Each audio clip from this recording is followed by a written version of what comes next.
नमस्कार स्वामी भक्तांनो, जय श्री स्वामी समर्थ. हे व्रत केल्याने मनात इच्छा धरली ती पूर्ण होईल.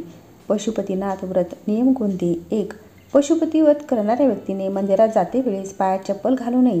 पशुपती व्रत नवरा बायको जोडीने करत असतील तर मंदिरात जाते वेळेस पूजेचे ताट दोघांचे वेगवेगळे असायला पाहिजे. 2. पशुपती व्रताची पूजा सोमवारी सकाळी आणि संध्याकाळी असते, त्यामुळे पूजेच्या ताटात 2 वेळा पूजा करता येईल एवढीच सामग्री सोबत घ्यावी. 3. लक्षात असू द्या, पूजेचे ताट 2 टाईम तेच वापरावे, सकाळी आणि संध्याकाळी. 4. 5 सोमवार एकाच मंदिरात पशुपती व्रत करावा. तुम्हाला मंदिर बदलता येणार नाही. 5. जर तुम्ही भाड्याने राहत असाल तर पशुपती व्रत सुरू असताना तुम्ही दुसरीकडे रूम बदलू शकत नाही. 6. पशुपती व्रत करते वेळी जर सोमवारी एकादशी आली तर तुम्ही सोमवारी पशुपती व्रत करू नये. फक्त एकादशी करावी आणि 1 सोमवार जास्त करावा. पशुपती व्रत करते वेळेस जर मासिक पाळी आली तर त्या दिवशी फक्त उपवास करावा. मंदिरात जाऊन पूजा करू नये व 1 सोमवार जास्त करावा. 7. पूजा करते वेळी श्री शिवाय नमस्तुभ्यं मंत्राचा जप करावा. 8. संध्याकाळच्या पूजेला जे 5 कणकीचे दिवे तुम्ही लावणार आहात ते तुपाचे असावेत. पशुपती व्रत करताना तुमच्या मनात येणारे प्रश्न. श्रावण महिन्यात हे व्रत केले तर चालते का?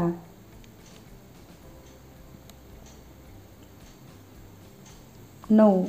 पशुपती व्रत हे श्रावण महिन्यामध्ये करता येत नाही. श्रावण महिन्यामध्ये आपल्याला फक्त श्रावण सोमवार करता येतील, त्यामुळे पशुपती व्रत अधिक महिना व श्रावण महिन्यामध्ये करू नये. 10. पशुपती व्रत करताना नॉनव्हेज पूर्ण बंद करावे लागते का? पशुपती व्रत करते वेळेस तुम्हाला संपूर्णपणे नॉनव्हेज बंद करावे लागते. पशुपती व्रत सुरू केल्यापासून ते उद्यापन होईपर्यंत तुम्हाला नॉनव्हेज खाता येणार नाही व आपल्या घरामध्ये पण नॉनव्हेज बनवता येणार नाही. 11. जसे आपण श्रावण महिन्यामध्ये आपल्या घरामध्ये नॉनव्हेज बनवत नाही, तसेच पशुपती व्रत सुरू केल्यानंतरही उद्यापन होईपर्यंत नॉनव्हेज खाण्यास व घरामध्ये बनवण्यास टाळावे. 12. पूजा करताना कोणत्या दिशेने चेहरा करून बसावे? पशुपती व्रत करताना किंवा महादेवाच्या मंदिरात आपण रोज पूजा करत असाल तर ज्यावेळेस आपण शिवलिंगावर ती जल अर्पण करत असाल त्यावेळी आपला चेहरा हा उत्तरेकडे असायला हवा. म्हणजेच आपल्याला दक्षिणेच्या बाजूने बसावे लागेल. 13. म्हणजे आपला चेहरा हा उत्तरेकडे असेल व शिवलिंगावर पाणी अर्पण करावे लागेल व त्यानंतर तुम्ही पश्चिमेला किंवा पूर्वेला बसून उर्वरित पूजा केली तरी चालेल. कारण पशुपती व्रत हा आपण आपल्या इच्छा व आकांक्षा पूर्ण होण्यासाठी महादेवाकडे मागणी करत असतो. 14. त्यामुळे पूजा तुम्ही कुठेही बसून करू शकता, परंतु पाणी अर्पण करताना दक्षिणेकडे बसून आपले मुख उत्तरेकडे असणे गरजेचे आहे. त्याने आपल्या मनातील इच्छा व आकांक्षा देवाधिदेव महादेव पूर्ण करतील. 15. परंतु प्रत्येक मंदिरामध्ये खूप गर्दी असते, आपल्याला पाहायला मिळत आहे. त्यामुळे जर जागा मिळाली तर दक्षिणेला बसून पाणी अर्पण करावे. जर जागा मिळाली नाही तर जिथे जागा मिळेल तिथे बसून तुम्ही पूजा करून घ्यावी.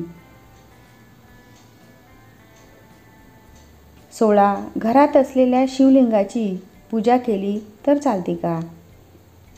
पशुपती व्रत करते वेळेस आपल्याला घरातील शिवलिंगाची पूजा करून हा व्रत करता येणार नाही, कारण मंदिरातील शिवलिंग हा स्थापित केलेला असतो. तो एका जागेवरून दुसऱ्या जागेवर हलवता येत नाही. त्यामुळे पुराणांमध्ये असे सांगितले आहे की मंदिरामध्ये देवाजी देव महादेवांचा वास असतो आणि आपण आपल्या घरातील देवघर एका जागेवरून दुसऱ्या जागेवर हलवले तर आपल्या घरातील महादेवाचे पिंड म्हणजे शिवलिंग एका जागेवरून दुसऱ्या जागेवर हलवले जाऊ शकते. त्यामुळे मंदिरात जाऊनच पशुपती व्रताची पूजा करावी. 18. पशुपती व्रत करताना किती बेलपत्र वाहावे लागतात? पशुपती व्रत करताना जर तुमच्याकडे बेलपत्र उपलब्ध असतील तर 101 बेलपत्र वाहले तर चालतात. जर नसतील तर आपल्याकडे जेवढे उपलब्ध असतील तेवढे तुम्ही अर्पण करू शकता. पण लक्षात असू द्या, सकाळच्या पूजेला जेवढे अर्पण केलेत तेवढेच संध्याकाळच्या पूजेला पण अर्पण करावे लागतील. 19. घरी आणलेल्या दिव्याचे काय करावे? जो एक दिवा आपण मंदिरातून घरी घेऊन येणार आहात तो मुख्य द्वाराच्या उजव्या बाजूस प्रज्वलित करावा लागतो. तो दिवा मावळल्यानंतर त्या दिव्याला तुम्ही पाण्यामध्ये सोडू शकता. 20. आरती करताना दिवे उचलून ते ताटात ठेवून करावी का? मंदिरात घेऊन गेलेले 5 दिवे हे आपल्याला शिवलिंगाच्या समोर एका पेपरवरती ठेवून प्रज्वलित करावे लागतात. ते दिवे उचलून ताटात ठेवून कधीही पूजा करू नये. पूजेच्या ताटामध्ये जी आरती आपण घेऊन गेला आहात त्या आरतीनेच आरती करावी.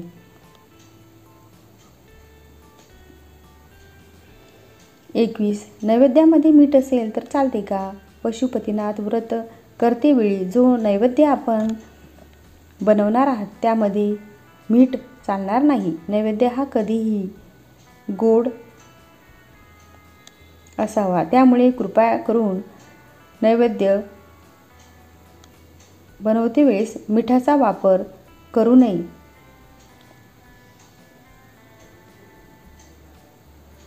22. शेवटच्या सोमवारी उद्यापनाच्या वेळी 6 दिवे व गोड नैवेद्य पण न्यायचा का? पशुपती व्रत उद्यापन करताना शेवटच्या सोमवारी आपल्याला 6 दिवे आणि नैवेद्य घेऊन जावा लागेल, कारण पशुपती व्रत हा 5 सोमवारचा असतो. त्यामुळे उद्यापनाच्या दिवशी सुद्धा इतर 4 सोमवारी जशी पूजा केली तशीच करून उद्यापन करावे लागते. 23. उद्यापनाच्या दिवशी एकादशी आली तर काय करावे? उद्यापनाच्या दिवशी जर एकादशी आली असेल तर त्या दिवशी आपण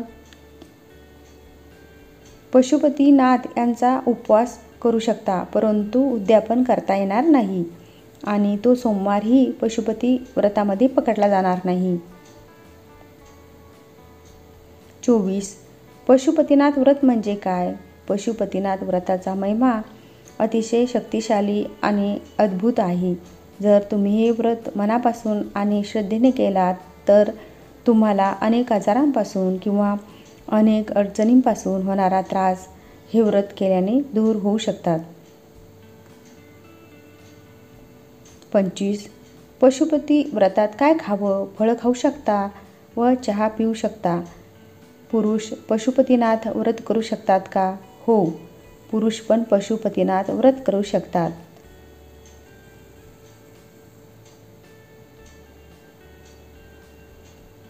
व्हिडिओला लाईक, शेअर आणि चॅनलला सबस्क्राईब नक्की करा. उद्याला पुन्हा भेटूया एका नवीन व्हिडिओसह, एका नवीन माहितीसह. धन्यवाद. जय श्री स्वामी समर्थ. जय श्री स्वामी समर्थ.